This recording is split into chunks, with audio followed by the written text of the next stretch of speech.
Before we begin, make sure you subscribe to the channel and turn on notifications, because stories like this aren't just watched, they're felt.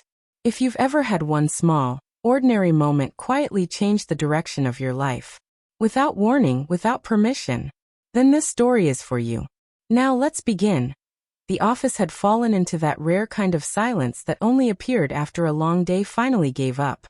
Not the calm silence people imagine, but the exhausted kind.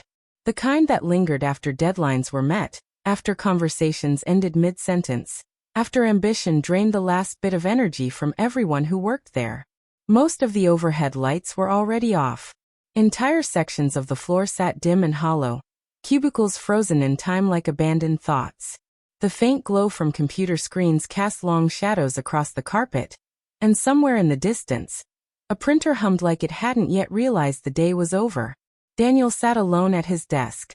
His eyes were fixed on the screen in front of him, but his mind was somewhere else entirely. He reread the same sentence for the third time, then the fourth. The words made sense, individually, but together they refused to stay in his head. His shoulders were tense, his jaw tight, not from stress exactly, but from the quiet realization that work had slowly become his entire world.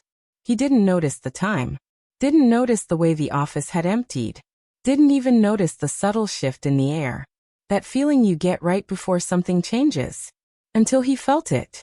A presence. Daniel looked up. Richard Miller stood beside his desk. Daniel's boss, but not in the way Daniel was used to seeing him.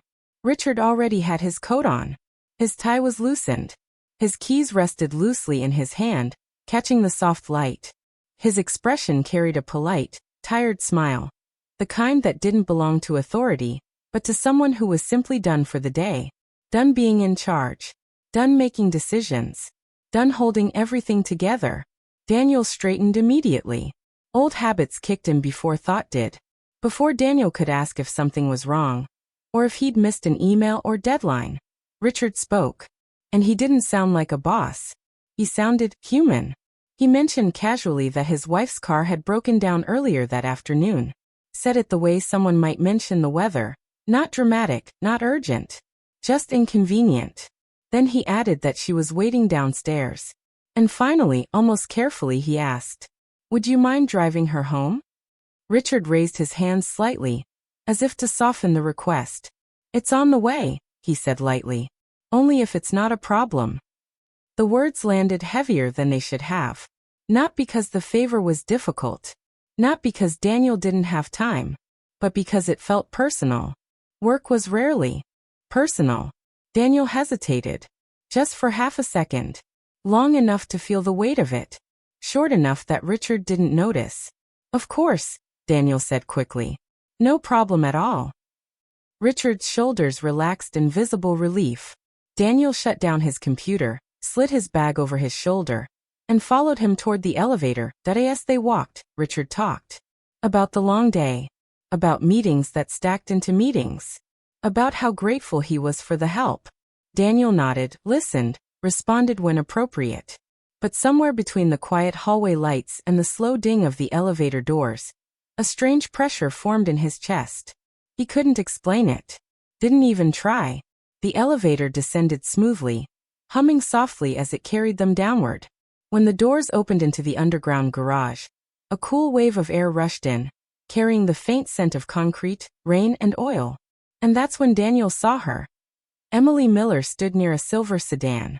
Her arms were loosely folded, not defensively, but thoughtfully.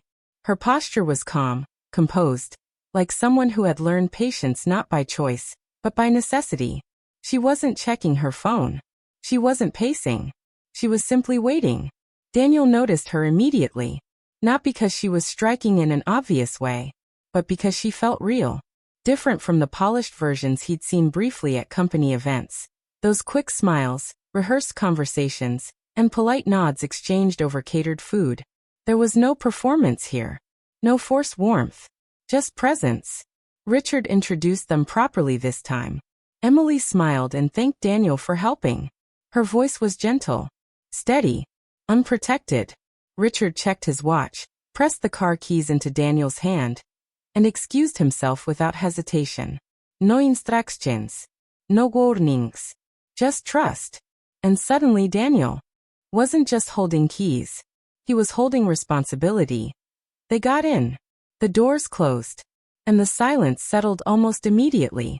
Not awkward. Just full. Daniel focused on starting the engine, adjusting the mirrors, pulling out of the garage. He told himself repeatedly that this was nothing more than a ride home. A courtesy. An errand. Emily adjusted her seat and looked out the window as city lights reflected softly across her face. Something unspoken slipped into the space between them. As they merged into traffic, the streets were alive.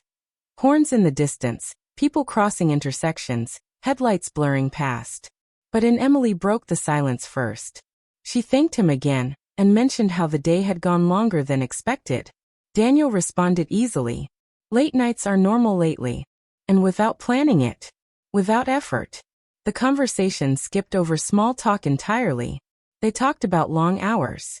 Missed dinners. About how work slowly expanded until it filled every corner of life without asking permission. Daniel surprised himself with how honest he was. No image to protect. No impression to maintain. Emily listened closely. Really listened. Then she said something that stayed with him. Some days, she admitted softly, it feels like my life is planned before I even wake up.